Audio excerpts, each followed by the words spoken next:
کہ انبیاء الہی کی سیرت میں حضرت سلیمان کی حکومت کو آپ دیکھیے، انسانوں کے علاوہ جنات پر بھی حکومت کی. ہوائی جہاز نہیں تھا تو ہوا پر خدا نے ان کو مسلط کیا. پیغمبر خدا کی حکومت کو دیکھیے، علی مرتضیٰ کی حکومت کو دیکھیے. 12ویں امام جب آئیں گے آپ کی حکومت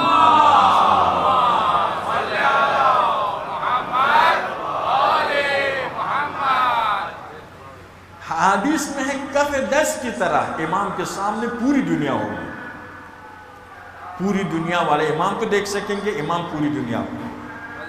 اتنی عظیم حکومت، اتنی طاقتور حکومت اور اتنا محبوب حکمران، اتنا پاکیزہ عوام اور اتنی پاکیزگی. تو یہ مضمون چیز نہیں، دنیا کی نعمتوں سے فائدہ اٹھانا بھی مضمون نہیں ہے.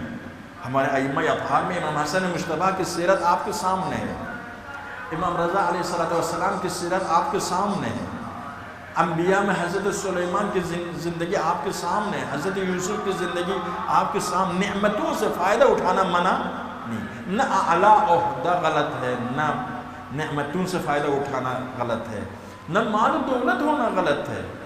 جناب خدیجہ کہ مال کے ذریعے کتنی خدمت ہوئی، فدق اسی لیے چھین لیا. انہوں نے دیکھ لیا تھا مال خدیجہ کے ذریعے نبوت کی اتنی بڑی خدمت ہوئی، فدق باقی رہے تو امامت کی خدمت ہو سکتی.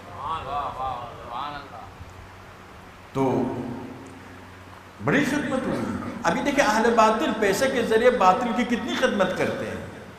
اہل باطل پیسے کے ذریعے باطل کی، ظلم کی، ستم کی کتنی خدمت کرتے ہیں. اگر یہ جو اہل باطل ہیں، حکومتیں ہیں، ان کے پاس اتنی دولت نہ ہوتی تو کچھ کر سکتے؟ یقیناً نہیں کر سکتے. تو مال بہترین ذریعہ ہے مقاصد کے حصول کے لیے، اس لیے مال ہی اہل ایمان کے پاس ہونا چاہیے. دولت مند ملک، ایک ملک 50 غیر دولت مند ملک پر حاوی ہو سکتا ہے. ابھی دیکھیں سعودی عرب کو آپ لیجئے، 50 اسلامی ممالک اس کے بلانے پر گئے، ان کو معلوم بھی نہیں کیوں بلایا، کس مقصد کے لیے بلایا. بالکل ایسا غلام کی طرح جو اپنے مولا سے پوچھنے کی جرأت نہیں ہے. کتنی ذلت ہے.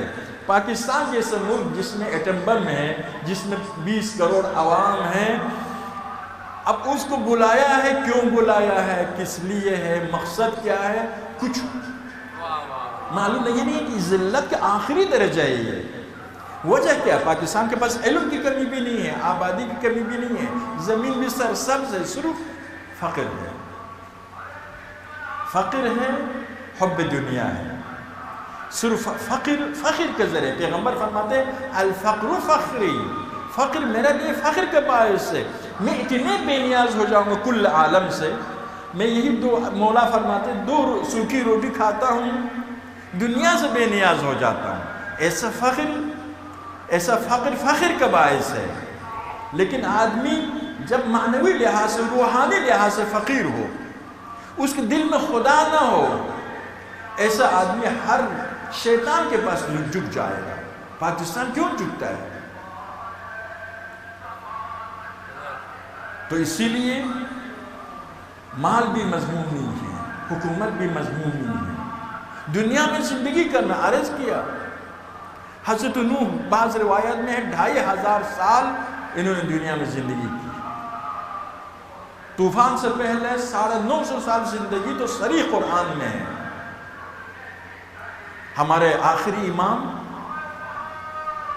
کتنی سال آپ کی عمر ہے اور پتہ نہیں، خدا کے علم میں ہے، خود امام جانتے ہیں کہ کتنے ہزار سال. ہماری تمنا تو یہ ہے کہ ہماری زندگی میں ظہور ہو، لیکن یہ ہماری دعا، ہماری تمنا، ہم ان کے لشکر میں شامل ہونے کی خواہش، لیکن امکان اپنی جگہ پر ہے. تو زندگی، دنیا میں زندگی زیادہ کرنا مضموم ہوتا تو انبیاء الہی ائمہ اطہار زیادہ زندگی نہ کرتے، وہ بھی مضموم نہیں ہے. دنیا میں لذتیں لینا بھی مضموم نہیں ہے. مولا فرماتے ہیں باتقوا لوگوں کے بارے میں، باتقوا لوگوں نے دنیا میں بادشاہوں کی طرح محلات میں زندگی گزاری ہے، بادشاہوں کی طرح بہترین کھانا، بہترین کپڑا پہنا ہے، آخرت میں انبیاء خدا کے ساتھ محشور ہو جائے گا۔ یعنی یہ مذموم چیز نہیں ہے، لذتیں سب سے زیادہ لذت جنت میں ہے۔ لذت لینا بری چیز ہو تو جنت میں ہی بری ہونا چاہیے، سب سے زیادہ لذتیں جنت میں ہیں، تو لذتیں بھی بہت بہترین۔ ٹھیک ہے، ائمہ اطہار نے اجتناب کیا لذتوں سے، وہ غریبوں کی وجہ سے، مظلوموں کی وجہ سے، ان کے ساتھ ہمدردی کے لیے۔ انسانوں کے درمیان مال و منال و یہ چیز معیار انسانیت ہے، اس معیار کو تبدیل کرنے کے لیے معیار انسانیت نہ مال ہے نہ لذت ہے، معیار انسانیت قرب خدا ہے۔ یہ بتانے کے لیے، دوسرے یہ کہ ہمدردی کرنے کے لیے، جب ملک کے لوگ، خود مولا فرماتے ہیں کیا میں پیٹ بھر کے سو جاؤں، جبکہ ہو سکے اس مملکت کے، اس وسیع مملکت کے کسی علاقے میں کوئی بھوکا سو رہا ہو، تو پھر مولا فرماتے ہیں میرا اور ایک جانور کے درمیان کیا فرق ہوگا، نعوذ باللہ۔ تو یہ چیزیں مضمون نہیں ہیں، پوری دنیا سے، دنیا کی تمام نعمتوں سے بہترین فائدہ اٹھانا شریعت میں پسندیدہ، یہ مومنین کے پاس ہونا چاہیے، اس کے بغیر کام نہیں کر سکتے۔ آپ حکومت کے بغیر، آپ دولت کے بغیر، آپ طاقت کے بغیر، بڑی پارٹیوں کے بغیر، آبادی کے بغیر، لشکر کے بغیر آپ کام نہیں کر سکتے۔ انسانی مقاصد، اسلامی مقاصد، الہی مقاصد، اہل بیت کے مقاصد تک پہنچ نہیں سکتے ان کے بغیر۔ یہ بہت، لیکن یہ ہے کہ آپ کی نگاہ کیا ہے، آپ حکومت کو مقصد سمجھتے ہیں یا ذریعہ سمجھتے ہیں؟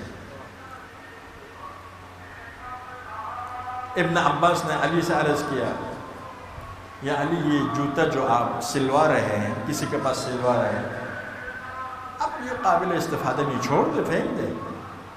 فرمایا ابن عباس اگر مظلوم کا حق ظالم سے لینا میرے مد نظر نہ ہوتا، تم پر حکومت کرنا اس جوتے سے بھی پستر تھا۔ یعنی حکومت ذریعہ ہے، حکومت ذریعہ ہے۔